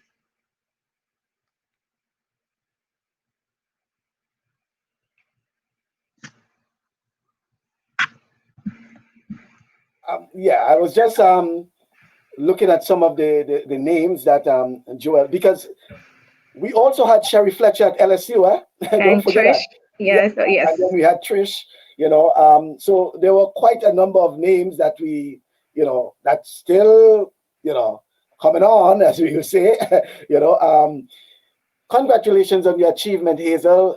David is saying, keep doing your best to help our younger athletes. Oh, thank you so much, David. Yeah, he's a very staunch supporter of the program and always there to encourage those. But yes, Sherry Fletcher, LSU.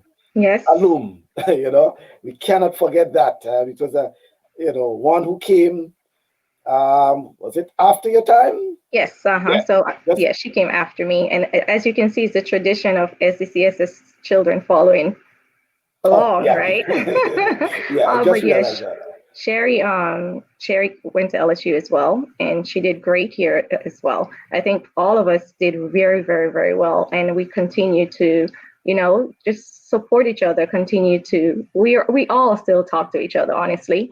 I think in order for us to know how many athletes we have out there and what we're doing, again, is to put that organization together to get us all involved, because we have so many former athletes that are doing awesome things. In order for us to know what they're doing, we just need to have that organization of having everyone come together. Mm-hmm. And I know St. David's Catholic Secondary School will be dominating Yes. that.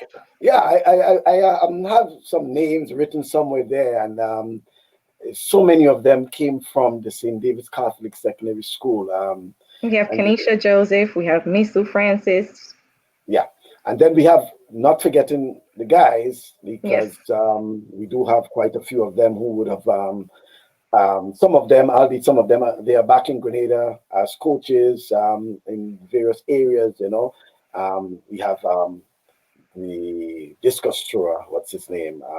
Shamir? Yes, Shamir, yeah, discus thrower, right. The throws, I should say, There where we go with Paul Phillip and his entourage, Denise and the girls, and Paul and the boys, indeed. Yes, the Koto, I saw your comment earlier in terms of the male category, in terms of other athletes, the Sean Moore and Darren Ross and others. Yes, and those days, obviously. And Hazel, I guess as much, there's some folks who you will be able to relate to in terms of when you were competing. They would have been following, along at that time. Some of them may have been competing too, so they may be able to remember some of the names of those. And those who may not have gone on, to U.S. colleges, or some may have just chosen a different path in life, and not necessarily, going on to a college, or even if they went on to a college, they may not have continued on track, It may be an academic scholarship. And this is something I want you also to speak about, because there is the notion that it must be track, There are those who would have gone on, on track. If it's a track scholarship, yes, you'll have to ensure that it is track. But then when it comes to the graduate programs, for example, you, for some reason, the eligibility may have completed your eligibility. So you may, as some of them may have done, I think in the case of Joel, for example, would have been, I think it's a volunteer. Volunteer coach. Volunteer coach. You can be a volunteer coach. I know there are those who would have skipped, eligibility to ensure that their senior year, their last year, they can compete. There's so many things that they can do. But as you say, it's understanding the NCAA rules and regulations. How do one get to and I mean, not so much me, I can do that, but the coaches and the parents and the athletes themselves. And I know of at least two parents who actually on the program listening there. How can they get those sort of information? How available information? And that is why Google exists, right? So we just simply have to just go on the internet and type in NCAA rules and regulations. Again, you have a wealth of information by just Googling and finding out the stuff that you need. If you, for some reason, do not understand what you're reading, it's important to connect with someone, whether it's myself, whether it's Joel, whether it's someone who formerly ran track or someone who knows about track and field. Even navigating the whole college coaches experience just by asking questions, because sometimes reading this information does not always mean that you understand it, especially if you're not an athlete or you're not familiar with the terms for what goes on in the United States colleges. But again, just making sure that you do your own research, and you can simply do that by Googling. If you do not understand those things, then reaching out and just asking for help. It's all about communicating and asking for what you want. But this is information that is public. It's not hidden anywhere, but you can find it online. Mm-hmm. Yeah, that's important. I think I put it up, but repeat it again. Roger Augustine is saying that I'm always preaching gratitude to my daughter, to always show appreciation, and he's expressing appreciation to you on your assistance to upcoming athletes as you continue to give back. And as we're saying, the giving back not necessarily have to be monetary, you know. What you're doing there, you're actually giving back as well, you know. And Joel is adding that the NCAA comes out with a rule book every year. So as you indicated, yes, you can provide that. They can find that. Google. Everyone has a smartphone. Just as how you're going on Instagram and Twitter and Facebook. Please, you can do that. Roger Augustine, I see how as an excellent athlete, Dakota is saying that. What's going on in Grenada these days? The young, promising athletes, well, they need an avenue in this pandemic for when things come back. Yes, as we do say, thank you, Dakota. That is without saying, and Joel is saying the rules book, they are available for download PDF for free. So there you have it. And Michael, I can also state that it's important, and I know like Joel and I are going to probably discuss this, but having on the website where athletes and coaches can find this information, where we can easily have somewhere on our sports website where we can put all this information. So all they need to do is just access it. So if we're able to put all of the information that our coaches and athletes need in a specific part of our national website, I think that would be helpful as well. Yeah, well, we do have a lot of work for you folks come 2021 in terms of, you know, providing that sort of information. That's our giving back. That's our giving back, you know, providing the information, providing the guidance, everything that relates to track and field and the whole experience out there. One of the things we also hoping to do, well, it's something at another level, though.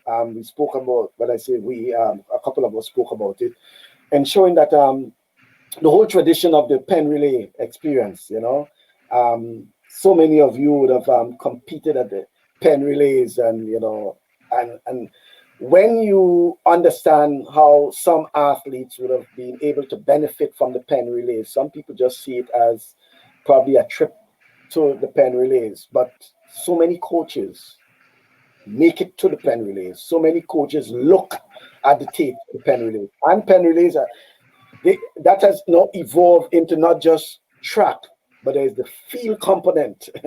There's a field component. It's track and field now. So there's the field component where the throwing and things like that. So, coaches, if you're listening, I always try to tell you that it's important that you start planning. You can start doing fundraising activities. You can start, you know, inquiring. You can start registering. You know, all these things are important. Thank you, Roger. There's a mini meet on December 5th for the athletes. I take it that's next weekend. Weekend coming next Saturday. There's a mini meet. Obviously, I hope it's at the stadium. And I think there is also a limit in terms of capacity at the stadium. I don't understand why with a stadium that can seat thousands that we limit him so much, you know. Probably 100, 200 is okay, you know. Yes, it's a school, but they have made their mark. What's happening there with the athletes? Westerhall Secondary School, yeah. It's part of the St. David clan as well, and I know there would have been, while there may have been a rivalry, I think to an extent Westerhall Secondary School, Hazel, would have had its fair share of successes over the years. And as you recall, there was a year that they even participated in the pen relays, you know, and they won the boys championship. You know, they have produced some top athletes. Again, is it something in the St. David, the parish of St. David, that we are seeing that St. David's Catholic Secondary School at one end and then the Westerhall Secondary School at the other end producing so many top athletes? Again, it goes back to being passionate and wanting what's best for you. I think a lot of athletes have seen the success of, the Westerhall School have seen the success of St. David's Catholic Secondary School.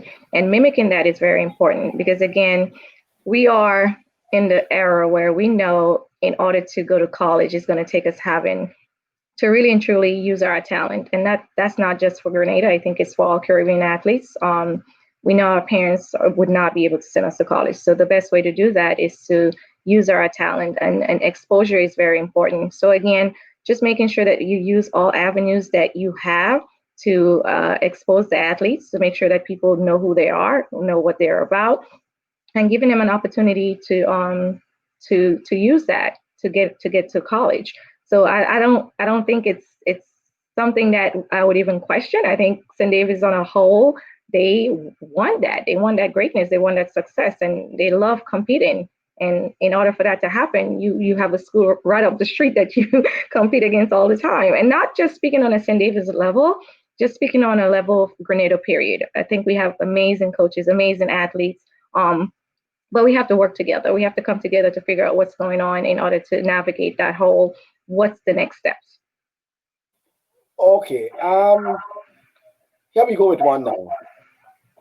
I can see a lot of under 7 to under 13 doing well because their academics don't interfere with the training times. However, it seems as soon as they hit Form 3 in secondary schools, the teachers' focus is only on academics. Hazel, let's talk about that. Teachers making that decision as to, especially noting the potential of these athletes, and then the teachers making a decision that the focus should be only on academics. Well, honestly, I think the focus always should be on academics. Without academics, you really and truly can't get a scholarship. You can't get to the next step. I think you have to have that balance. Yes. So you're a student athlete. You're not an athlete student. So the student part always comes first. But you have to have that balance. Also, teachers who are there to educate may not always think about the track and field part. So I think that's where the coaches and others come in. So you have to have that balance. You need both. You need the academics and you need the talent. And having that balance is very, very important. So I would say for the teachers, if you notice that you have children who are great academically and great on the field as well, that you find that balance and make sure that they're being successful in both areas. But the academics is definitely one of the most important focus right here. Oh, okay. Well, let's continue with that because Roger is making an additional point, which is important, and something I came up recently with another parent, and he is in the same predicament. Athletics in general have taken serious blows with no intercall. Teachers work to rule, and now COVID-19. Just to give an example, my daughter is in Form 3 and no intercall experience to date,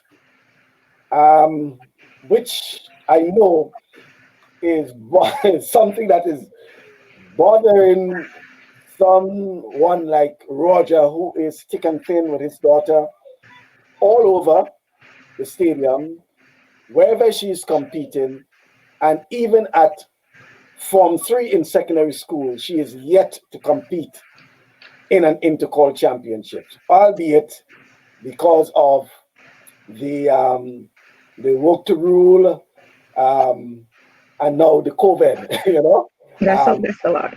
And we still do not know what will take place in 2021. As of now, we still don't know. We never know what can happen. So it's something that is, I know, that is worrisome to him and probably to other parents as well.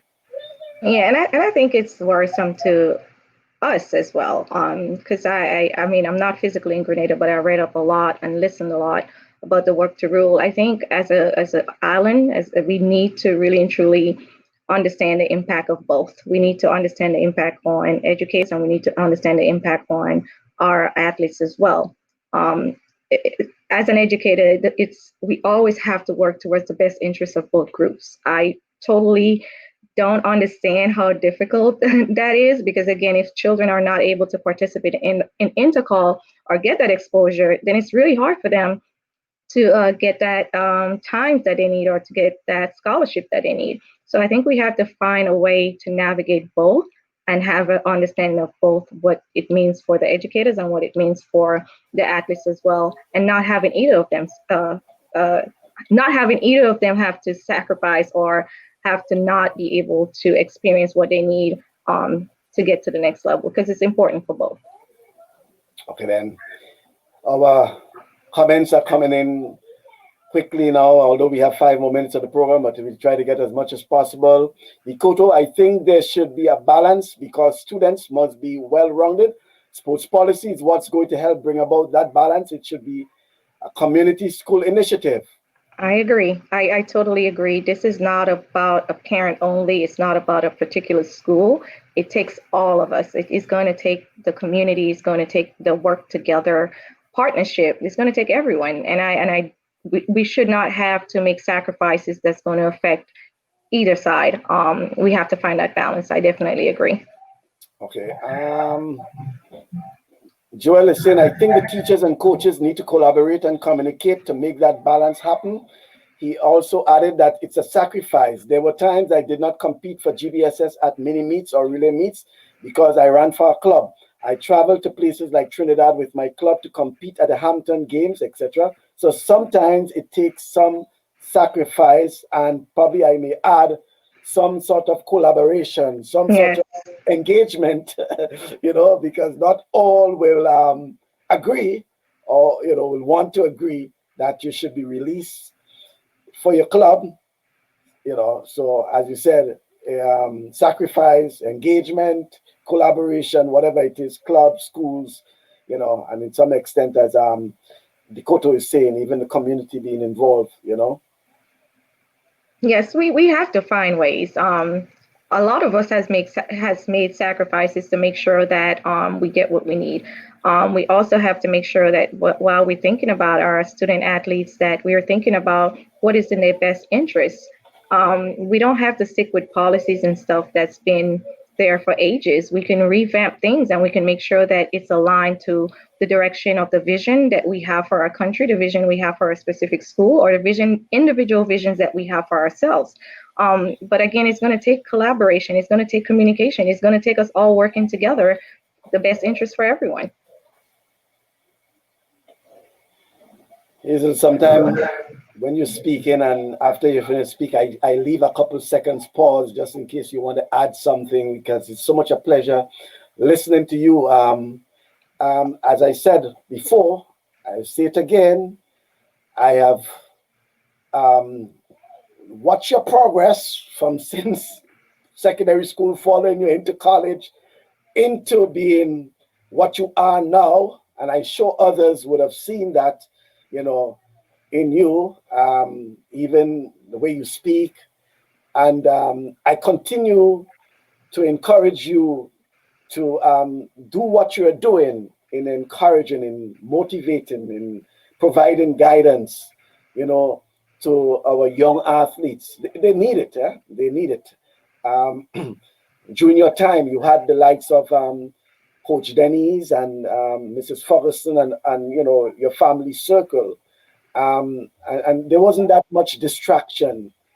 Now, more than ever, I think our young people, and Roger will say that as a father, he's there for his daughter. He's there as a parent, sometimes sacrificing work to be there, as a parent, to ensure that the kids show appreciation, that when they're out there training or when they're out there competing, that their parents and their others who really appreciate what they do. With the few minutes we have, let's just take a few more. Of course, Ken is saying, Hazel, so proud of you. That's my auntie. That's a local auntie. I know is your proud auntie, I should say. She's always there supporting you. Thank you very much, Ken.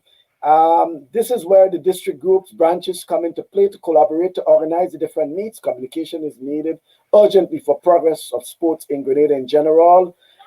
It should also be about the student athletes, and I always say this at St. David's Catholic Secondary School, the coaches and teachers there, from what I have seen, they have always been about what's best for the student athletes and not what's best for themselves.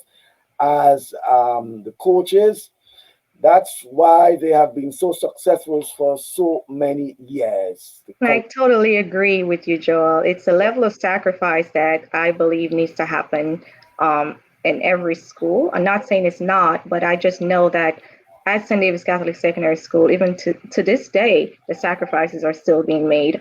It's about the level of appreciation from the student athletes as well, and understanding that we're living in a new era where we too have to make sure that we're making sacrifices to do what's best for ourselves. Okay then, what a nice way to end. The time has run up so quickly, but I know the chat and the comments will continue on the forum. But it was so much a pleasure listening to you, Hazel, and hearing from you. And as I said, when we had the first program, which you were on just as support, I said, will be a separate time for you. And obviously, there will maybe a separate time for you again to talk about other things, because I think you have added so much to the discussion. And, across the line, not just track and field, but I think every parent, every coach will appreciate your comments this afternoon. Thank you very much, Dikoto. I appreciate you being part of the program for all your comments. Joel, thank you.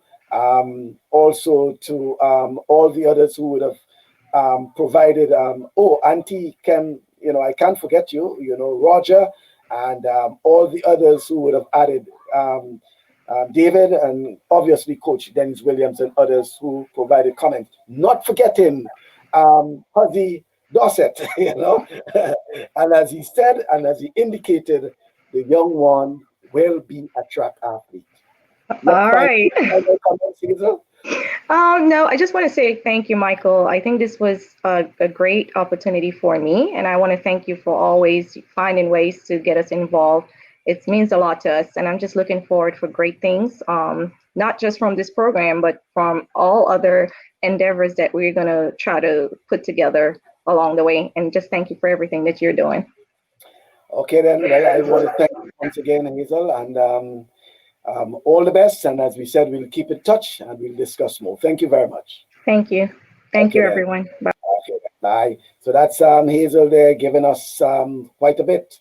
And we do appreciate her involvement and continued involvement in sports. Well, thank you for viewing. And don't forget to join us on Thursday for TalkSports. That's from 6:30 p.m. Eastern time, or make it 7:30 Eastern Caribbean time for another program.